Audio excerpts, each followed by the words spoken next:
ইতিপূর্বে আমরা ফন্টের বিভিন্ন বিষয়বস্তু দেখেছি। এখন আমরা দেখব ফন্টের মাধ্যমে যে টেক্সট ইফেক্টটি দেয় সেটি আমরা দেখব। এই জন্য আমাদের ফন্টটি বা টেক্সটটি সিলেক্ট করতে হবে, যে টেক্সটের উপর আমরা ইফেক্টটি দিব। সিলেকশন করার পর আমরা এই বাটনটিতে ক্লিক করব।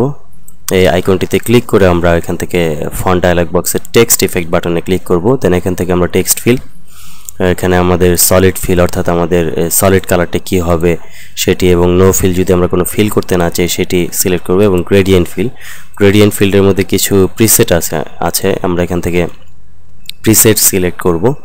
ধরা যাক এই প্রিসেটটি, অথবা আমরা এই প্রিসেটটি সিলেক্ট করব, এবং এখানে প্রিসেটের আমরা যদি কাস্টমার আমাদের ইচ্ছে অনুযায়ী আমরা প্রিসেট চাই সেটি সিলেক্ট করব। সিলেক্ট করে এখান থেকে কালার আমরা সিলেক্ট করে নেব।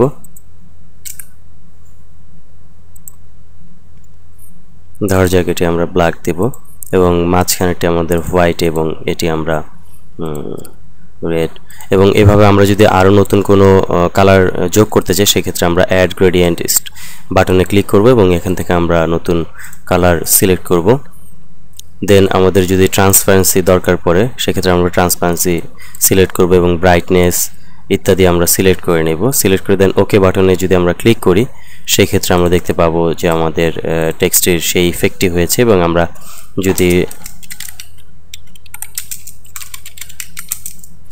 টাইপ করি সেই ক্ষেত্রে আমাদের টেক্সটের উপর সেই ইফেক্টটি পড়বে। এবং আমরা যদি এই টেক্সটের মধ্যে যদি আমরা আউটলাইন দিতে চাই, আরও কিছু ইফেক্ট দিতে চাই আউটলাইন, সেক্ষেত্রে আমরা আউটলাইন সিলেক্ট করব। যেমন ধরা যাক আউটলাইনের মধ্যে গ্রেডিয়েন্ট আছে, সলিড আছে, আমরা যে একই রকমের আউটলাইন যদি চাই বা গ্রেডিয়েন্ট অথবা সলিড আউটলাইন, সেক্ষেত্রে আমরা আউটলাইন সিলেক্ট করব, এবং আউটলাইনে এখান থেকে কালার আমরা নির্বাচন করব।